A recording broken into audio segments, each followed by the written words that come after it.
Hi everyone, today we're going to do something a little different. Rather than go through the numbers in a financial model, we're going to map out what a holistic flex ecosystem looks like for a building.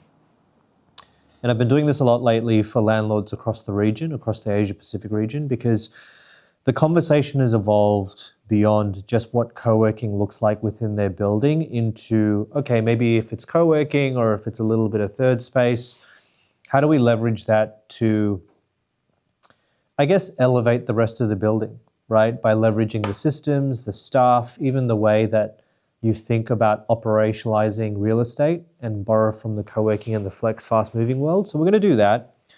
And if you're interested in the financial model and the numbers, you can look in the description. There'll still be links to free models there, and you can have a look at some of my other videos where we go through a flex P&L.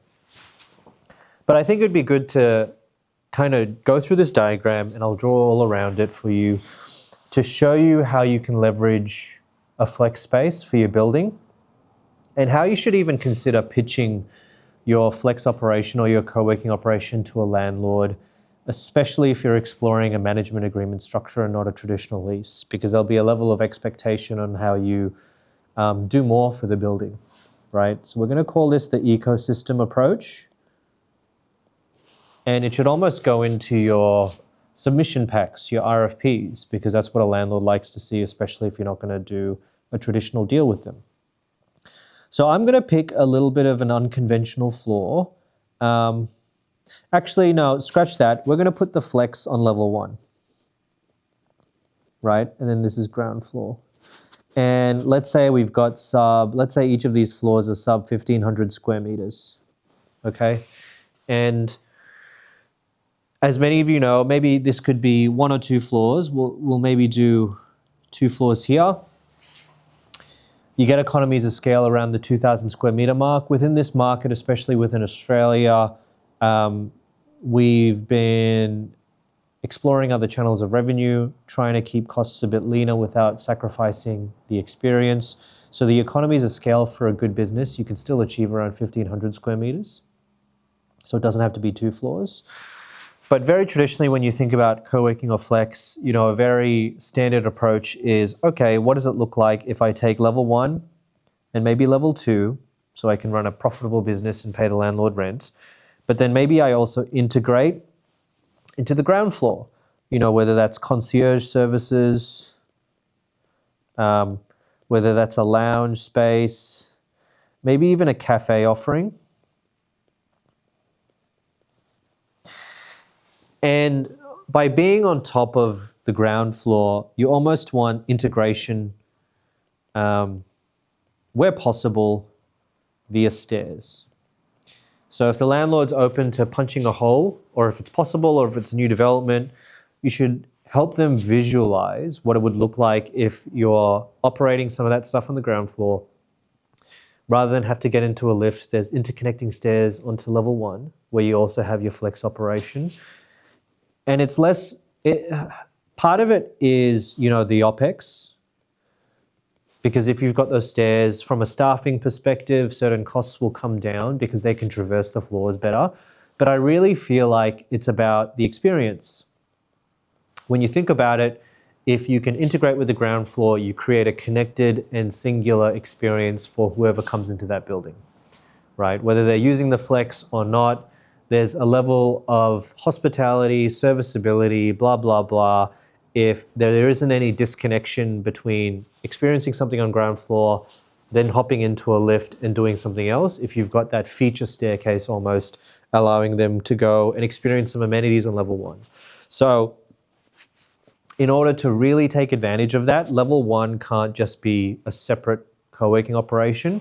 By doing both of these, you almost want it to be connected and seamless.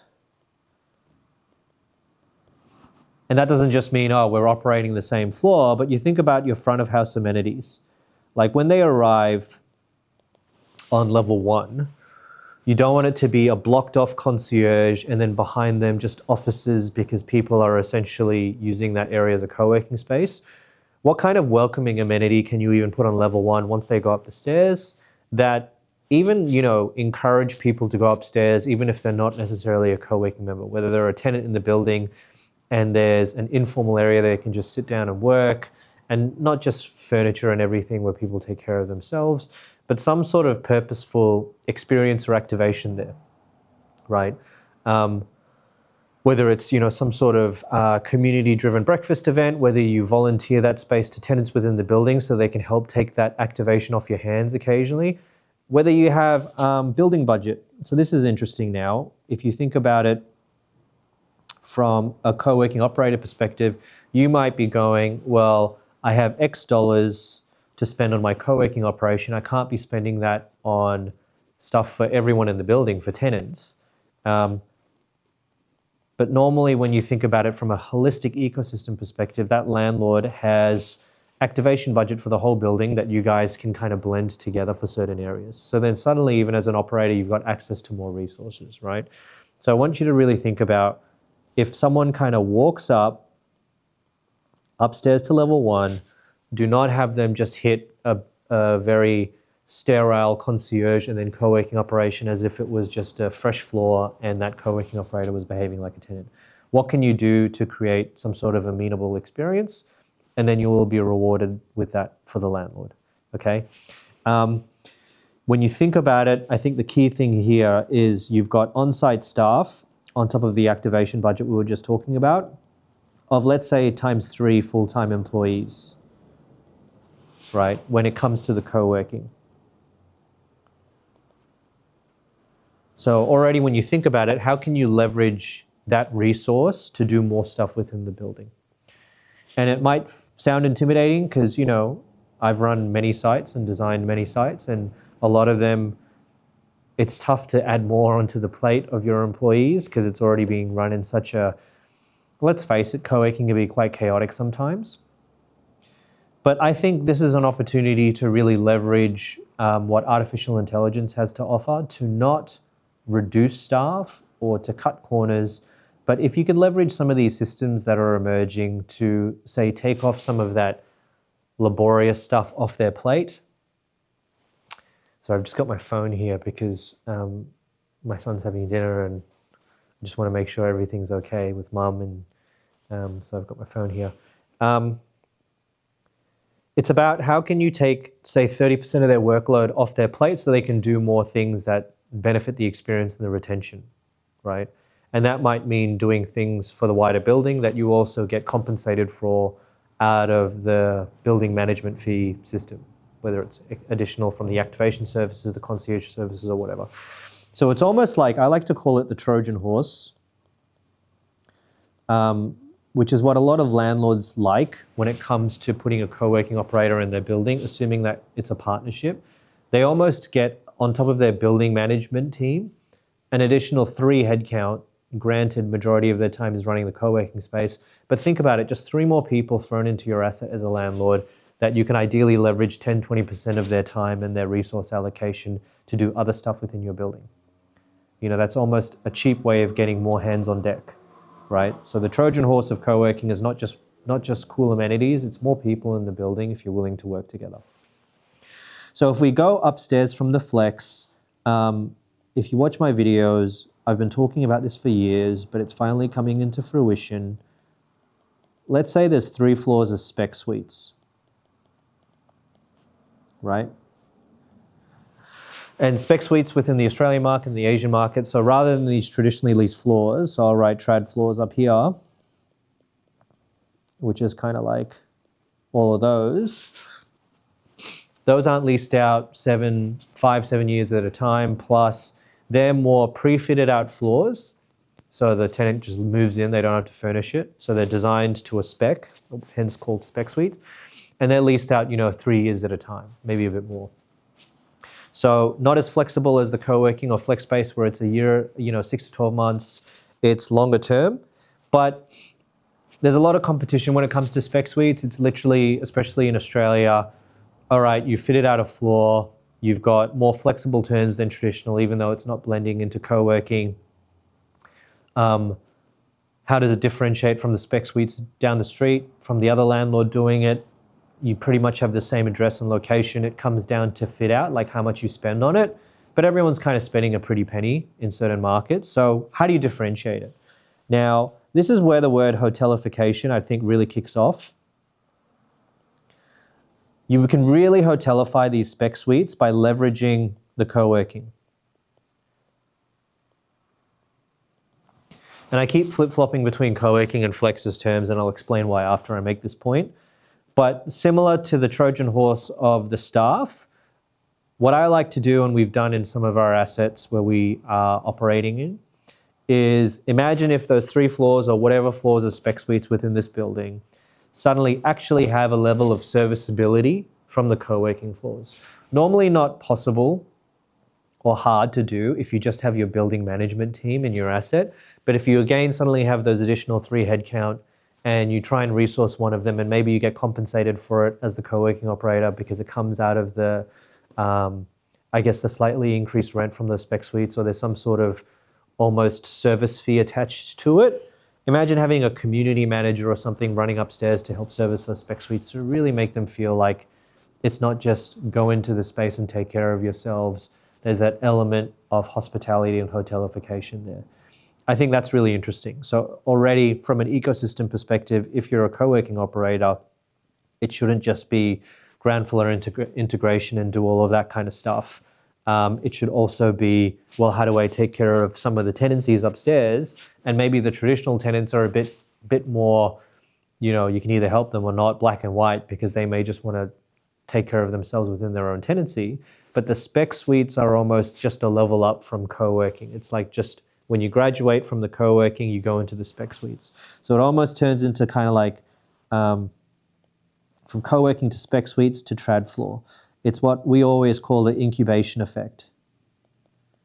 So, imagine if you're a 5-person team and then you outgrow, you turn into a 20-person team, you go into the spec suites, and then you turn into a 50-person team, then you take a traditional floor. A big reason why landlords like partnership agreements, and they're willing to entertain it even though it's not ideal because it's not guaranteed rent, since it's rev share, profit share, maybe some sort of rental hurdle model, and it can impact their valuation depending on how much of the asset you do under a management agreement deal, is they get that transparency so that customers grow within their building and then they don't get farmed off to another building or a co-working operation. They kind of get first dibs, right? So again, as a co-working operator or a flex operator, if you can think that way and really help them on that incubation journey and understand that language and that kind of prioritization of their building, it'll help you with your deal levers when you're trying to figure it out. So hotelification, leveraging co-working. Just a food for thought point around why hotels don't work in commercial real estate. And by that I mean, we've been hearing the word hotelification, and we've seen some hotel operators enter the commercial real estate market, trying to do stuff for the building, service them, whether it's ground floor and everything. And even though it's great, it's not really 100% translating. I'll explain to you why I think that's the case. When you think of, okay, we're going to provide a hotel style experience within a hotel, you have X amount of guests, right? Let's say it's a 300-room hotel. At any one time, you've got 300 guests. It's rarely at 100% occupancy. Let's say 250 guests within the building. Within your system, you know when guest A, B, C, D is exactly arriving, right? Date, time, check-in, check-out. You've got all their details in the database. There's a controlled amount of chaos. So from a hotel angle, even though obviously over the course of the year you're dealing with thousands of people, it's like little buckets of shit that you have to take care of for X amount of people at any one time. Because it's controlled chaos, it's a lot easier to remember names because it's in your system, to surprise and delight them, to do nice stuff for them because in their system it says they like apples, or they've got a birthday coming up, or he likes this certain type of chocolate or cheese, or this is what they normally order for dinner, so let's put one on the house for them. Cheap thrills and really easy when you've only got 250 guests at a time. The commercial real estate world likes to believe that we can borrow from that and do it within a building. and it doesn't work. Let's all be real. Like those who say it works are kind of like, doesn't work. Because when you think about the chaos of how many people ebb and flow through a commercial real estate asset, it's not 250. You know, I'd argue it'd almost be like closer to 25,000. You know, within the same realm of time, and they're not coming on set days. These days, it's Monday, Thursday, Tuesday, Friday, whatever. Some come in, some come out. There's this rush. There isn't that intentional interaction with the concierge because they're checking in. They're just going into the building and kind of like earpods in and everything like that. Very different customer, and way more than the 250, right? So then it turns into, okay, so the name remembering, all that kind of stuff just doesn't work anymore. It's a different complete model. If anything, the only way it would work, and this is kind of defeats the purpose of hotelifying your building, is if you identify the 50 VIPs within your asset. CEOs, chief property officer, the decision makers of who's going to renew your lease, right? Which I'm sure you do, but defeats the purpose of trying to how to create a hotel hospitable environment for everyone. So you almost have to reinvent what hospitality means for real estate.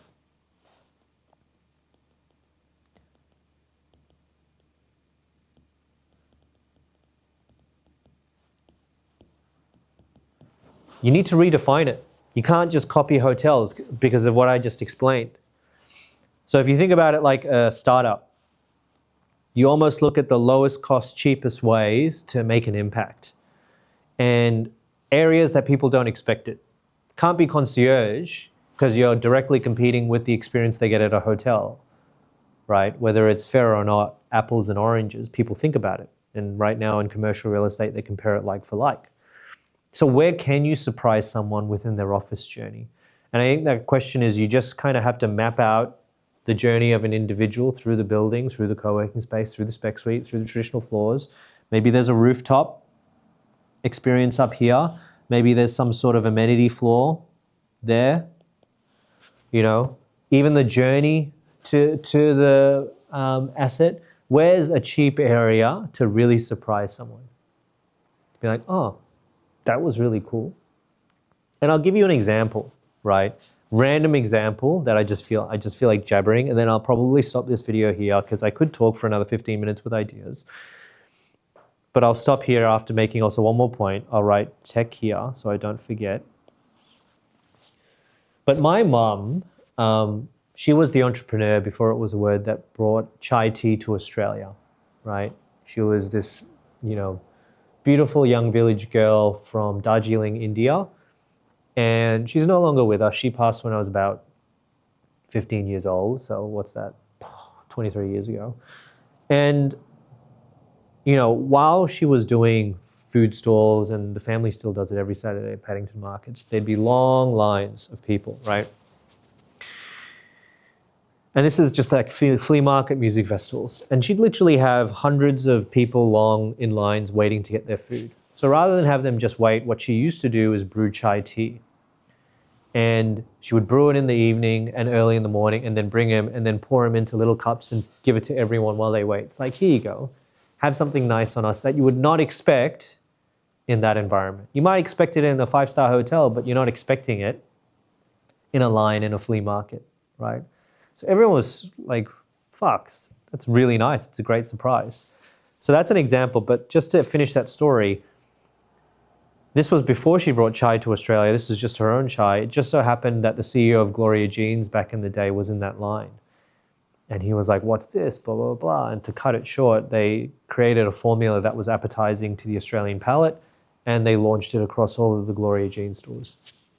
Sadly, around the time she got sick with lung cancer and passed, was when the synthetic chai kind of hit the market. We couldn't really compete with the natural stuff and the powdered stuff. It was like $50 a kilo for our stuff with very thin margins.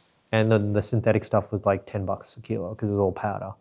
And then funnily enough, only because wellness has caught up with us now, no one wants the powdered stuff, everyone wants the real stuff. If she was still here, mark my words, she'd be the chai queen of the world because she just brought a fucking spark to life in itself. So, random story. Thanks for listening. But that's a really good example of surprise and delight. Just doing something where someone doesn't expect it. So when you think about your building, it's almost like where are the cheap thrill areas that you can do very thoughtfully? Can I come up with an idea on the spot to show you what I mean? I don't know. That's kind of tough. I mean, what you see that's pretty standard is in the lobby area. You kind of see like carts every now and then set up to give out food and things like that, biscuits. That's nice, right? That's nice, but it's not really a surprise. It's a small one, but it's almost expected at this point in premium assets. So where would I do it?